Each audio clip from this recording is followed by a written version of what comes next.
They did let me know, like, that's taking out the fat cells. It's not tightening your stomach, the skin, okay? You're not going to get abs like that.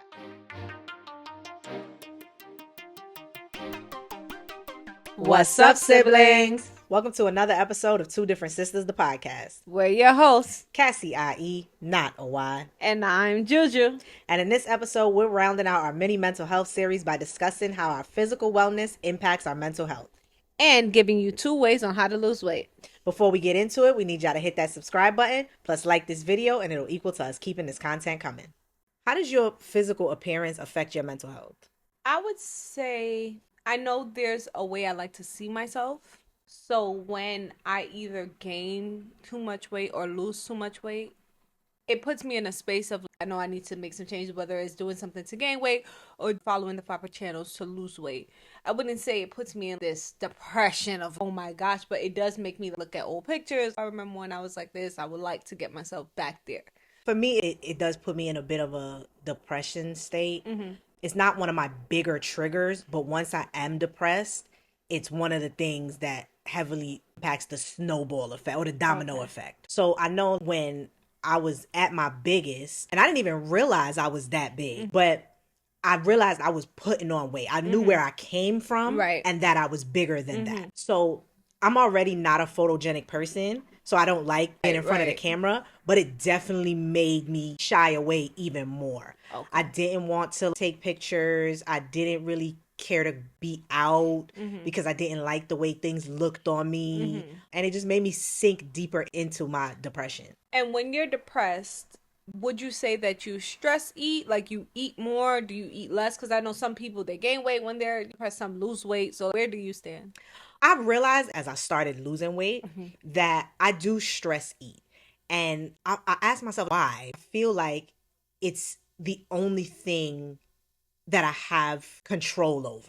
Because the things that are making me depressed, it sort of feels like I don't have control over it. And that's one of the things that's making me so damn depressed. So because I can control how many times I order or how much of it I put in my mouth, I guess in an effort to be in control, I go to eating. So I would say for me, it really just depends. I don't want to lie and say that I'm depressed because you did say that in the previous episode. So when I guess I'm going through a mood, I just absolutely don't want to eat. And I wouldn't say I'm losing weight, but I'm just not choosing to eat. It's not a prolonged not eating where I'm just intentional shedding for the purpose weight, of losing weight. Or like if I'm on my menstrual, I'll use that example. It's not to the extent where I'm eating so much that it's just like I'm gaining this drastic weight either. So it's more just, I guess, in the moment how I'm feeling. If I don't feel like eating, I don't force myself to eat, but I'm not losing weight. You don't let it go on for so long. Right, exactly, where it's to that point. And that speaks to identifying depression. You're in a mood or you're sad or whatever, but it's not to the point it's so excessive that... Right, exactly. Let me ask you this. When it comes to being overweight or on the bigger side, I try to think about our family and see if that's something that runs in our family. And I don't think so, especially on the female. We're a female dominant family. Right. That's not something that, as far as I can tell, runs in our family, just being on the bigger side. We have 1 or 2 different things have affected different people, age, pregnancy, things like that. But I don't recall being bigger is something that runs in our family. So did you find you were always on the plus size of things, or did you just at some point in your life just put on weight? Obesity is genetic most times, they say. But in our family, what I notice is that when I look at our mom and my aunts, my grandmother, when they were younger, in their early 20s, teens, young child, they were slim. And then, as Cassie said, once they had kids, not even their first, but by their second one, or as they aged, then you started seeing that they gained weight. Yes, we're all shapely. I would say for the most part, we do all have a nice shape. But once we gained weight, we did gain weight. And I feel like that was me. I was always slim, thick. I was never big in high school, never big in junior high school. Even in 18, 19, early 20s, but some point in my 20s, I did gain a lot of weight. And then I feel like then I needed to make lifestyle changes. But on my father's side, they do have bigger people. I do not know their full-on history from when they were young, but I know in the ones that I know in adulthood, they are more on the heavier side, I would say. For me, I was always thick, always had Buddha, always had a butt. I was always on the thicker side, even in high school. But I didn't get big until Late 20s. after I had my last Yeah. kid. And I think too that's when my depression started hitting so heavily because muscle memory, being in the military, my body just, Right. and like I said, I've never been on the Side. bigger side of things. I always recover pretty well. But after that last baby, yo, that shit, it was over. The baby, the depression. I was eating and ordering, and I knew I didn't want it, but Right. I was up. So it definitely got me after that last kid, and then it was downhill from there until it wasn't. When did you realize that you were ready to start your weight loss journey, your healthier lifestyle journey? So for me, I knew obviously throughout my last pregnancy that I had put on weight, but I also realized that I was continuing to put on weight even after I had given birth. And people were like mentioning the fact, especially in the Caribbean, for serrez ventre, you wrap your stomach and stuff like as soon as the baby pop out. So I did. so there were mentions of the fact that I hadn't lost weight since having a baby and that I was putting on more weight. And that never prompted me to lose weight because I've always been big on how you feel about your weight is not so much based on other people and how they feel about it. I could give two fucks if you think that I'm big or not, if you think that it's cute or not. That shit is not for you. So for me, it never made me move on it, people saying whatever they were saying. It's when I realized that I did not like how big I was. When I finally saw how big I was like, no, this shit is not for me. I don't like it. Okay. And I want to do something about it. So for me, that came in, I want to say late October, if not early November of 2024. So my journey started pretty early on in my 20s, so I don't know the exact time frame. One, I never liked to be a big person. I always was somebody that dressed extremely well, always kept my hair done, I always kept myself together.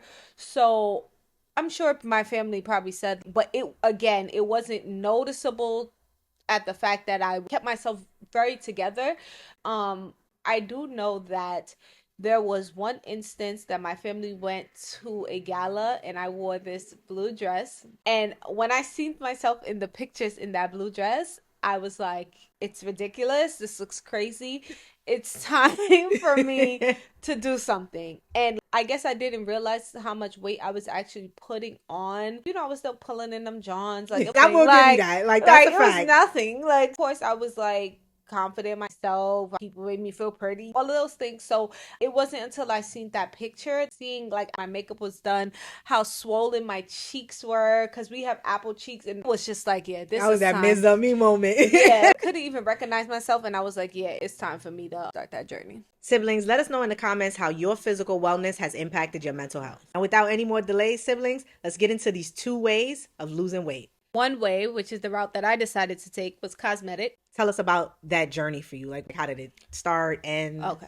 I do want to put it out there. I did not start off my journey going the cosmetic route. I actually did do it the natural route.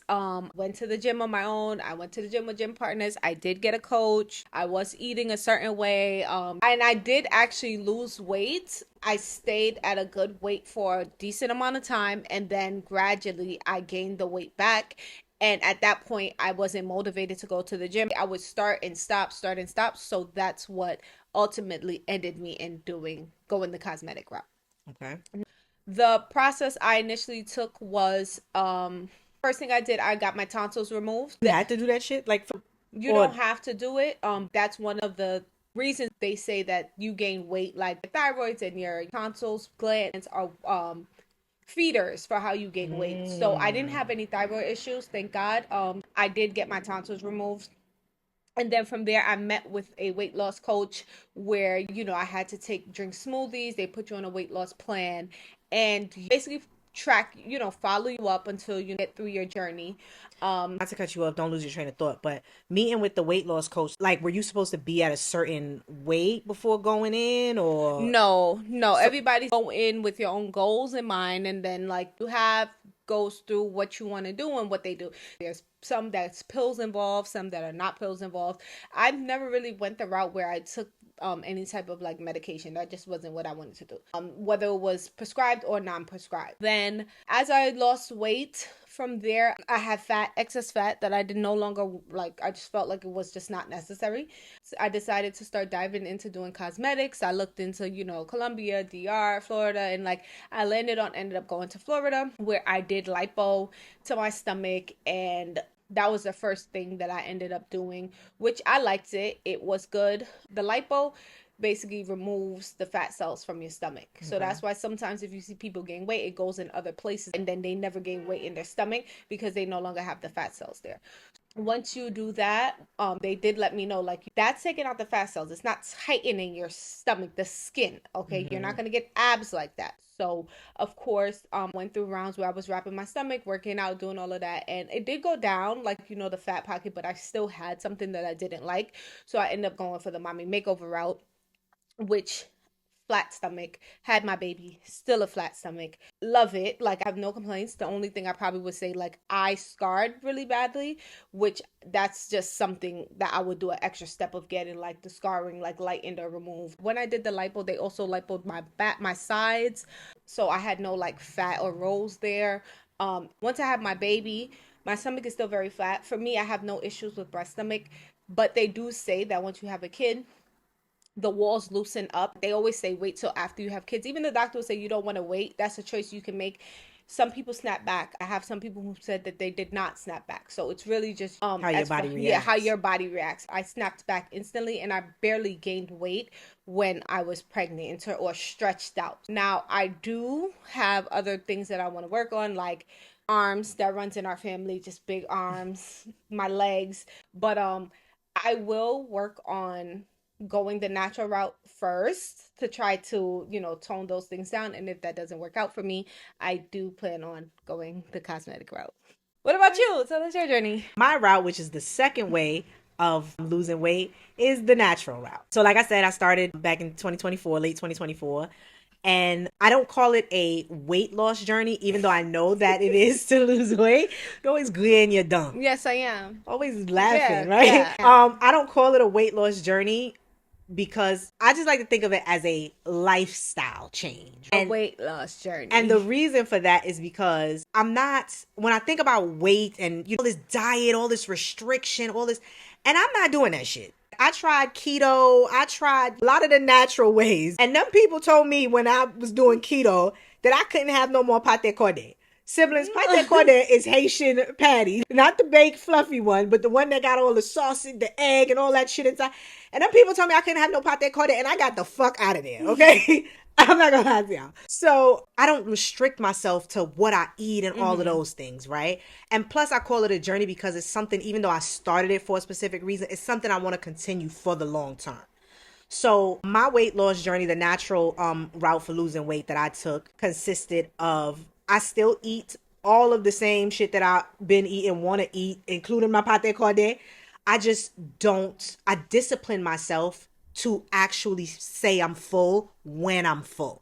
Because, we come from like the Caribbean household. They put the food on your plate, you eat the food that's on your plate, right? Otherwise, you gossiping, you wasting food, and there's people out there starving and all these kinds of things.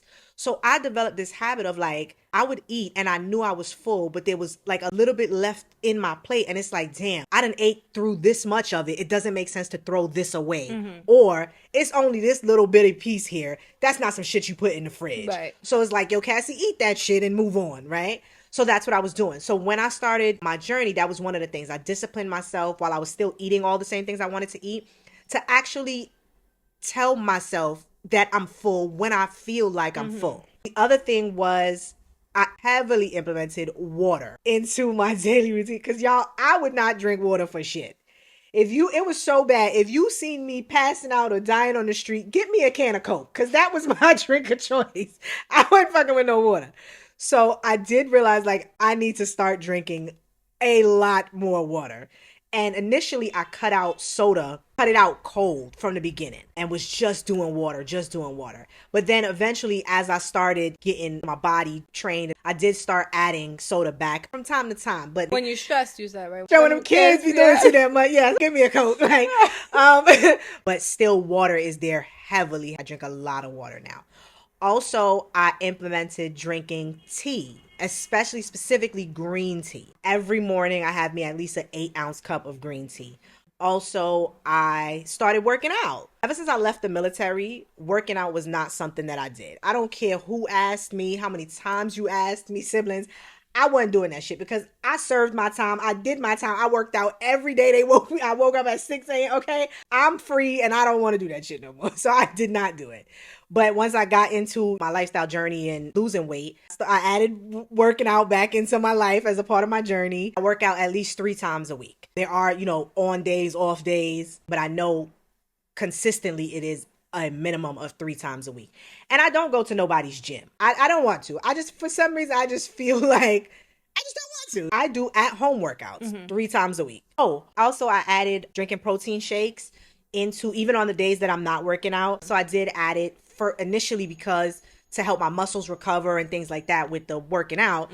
But then I learned as I was doing my research about, I was going about losing weight, that it's just good for you in general. So I do it every day, whether I'm workout day or not. In addition to the protein, I also started taking pills in regard to like weight or like the different things that impact your weight. Were Started those with prescribed to you by a doctor? no. That was just I did research, what's out there, what it's for, how it and all those kind of things. Okay. And I started out with one brand.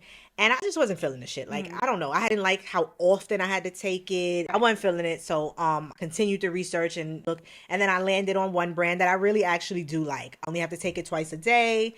The pill that you're taking, what does it do? Is it like a meal suppressor? It's Not an not like a appetite meal suppressor. replacement. It's a meal So, replacement. Kisalier. Kisalier, what is it? It's a metabolism and APK or APG, whatever those 3 letters are. It's like an activator to boost your metabolism and stuff like that. I like it, I think that's pretty much it. So let me ask you this, right? I'm curious because I never knew, because when you had gotten to the place where you had become like overweight or whatever, I wasn't here. I came back and I found you that way, right? So what was the biggest you've ever been, and then where did you get down to after your Be honest, because I literally started my journey in my 20s and I'm in my 30s now. So I don't remember my biggest, but my smallest that I ever been, I believe from the journey was like 135 or 140. Again, that I don't even remember. I stay between 145 and 150, and that's different things. If I'm on my menstrual, if I'm this, if I'm that will vary. I never gone above that. Maybe when I was pregnant, I probably gained some weight, Right, but that makes sense. I never gained like the 20-30 pounds that you're supposed to gain during your pregnancy. I never gained that much, but I did probably gain like a couple of pounds, but that was probably the biggest that since then that I have ever been, and prefer to stay. I would actually not mind going down to 140 or something if I could get myself back there. Wouldn't mind doing that either. What about you? Me, the biggest I've ever been is 225 pounds. I started out, my journey started, I weigh in and everything, and I was 225 pounds. And since then, with everything, my routine and everything, I have gotten down to 184. Wow. I'm down to one. Why you always gotta do some grimas? Because I'm now down to 184. Target for me, because they tell you like height, weight, all of that bullshit. it's not realistic. No, it's not. Realistic. Like, it's not. My target where I feel like I would feel comfortable is 160. Okay, it's not far. You got a little way to go. Yeah. So I've lost a lot of weight from 225, but to me, it doesn't look like it as much as it looks like it to other people. But how I can tell is because my clothes definitely fit me differently. Now, what I really want to work on as I continue to push towards my goal is tightening. Okay. How do you stay motivated and focused on the journey and reaching the goal that you ultimately want to reach? Oh, it's hard, especially in the moments of depression, right? But honestly, I just feel good when I do it. And it's days that I get up and I'm completely fucking tired. Like, I have 1,001 other things to do. I went to sleep late. I'm sad today, or I'm on my leg, my period. A lot of my motivation, siblings, comes from a little group chat that we have. Sissy and I, our mom, and also Big Mama Naj. And so they really keep me going. Hey, Cass, just get up and do it. Just go, Cass. But I just feel good when I get it done, especially on the days that I don't want to be here. Like, I don't want to be doing it.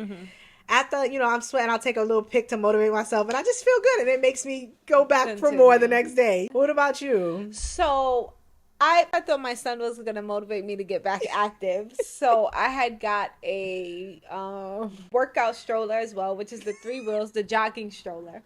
I gave that away unopened. And honestly, I start and stop. I do start my journey. I stop the journey, but I want to work on tightening up like Cassie. So there are sometimes I feel like I look perfectly fine, and then sometimes I'm looking at me in my house shorts and I'm like, girl, start running because you need to tighten your legs up. So it really just depends. So there isn't like one real solid motivating motivating factor. I know I said like I'll be walking down the blocks with my child and like walking fast, pacing. Yeah, he's gonna be in the regular stroller at this point, and I'm gonna walk what I walk and not walk what I don't walk, and I'm gonna do what works for me. So there's nothing that motivates me or unmotivates me. Just when I feel like it, I'll just be like, guys, yeah, I'm working out. And I also don't like to tell them either, because next thing you know, it's over how long? Okay, we'll see what you're doing. So I usually, when they're going, I'm like, oh yeah, I'm going to the gym that's because today. It's so mood based with you. It's not really I'm like, oh, I'm going to the gym today. And then they're like, oh, you're going to the gym, and I got to show proof, and I got to do this and that. I am going to get back serious though. Hopefully soon. You know what? That's okay, right? Because the whole point of this is when you feel like you're no longer happy with what you see, right? So if today is working for you, fuck it. If tomorrow you decide it ain't, then that's when it's going to be. No, for real. Yeah. For real. That's our time, siblings. And the short and sweet of this episode is, when it comes to your wellness journey, do what works best for you. And remember, prior to making any changes to your physical appearance, be sure to seek medical advice. Before we head out, here's a quick word of advice from your siblings to you. Strength lies in differences, not in similarities. Credit to Stephen Covey. And whoever don't like it, Lamed Puyo. Don't forget to follow us on Instagram, TikTok, Clapper, and X at 2DS Official Pod for behind the scenes, sound bites, and more. And of course, don't forget to check us out on your favorite podcast platform. Until next time, siblings.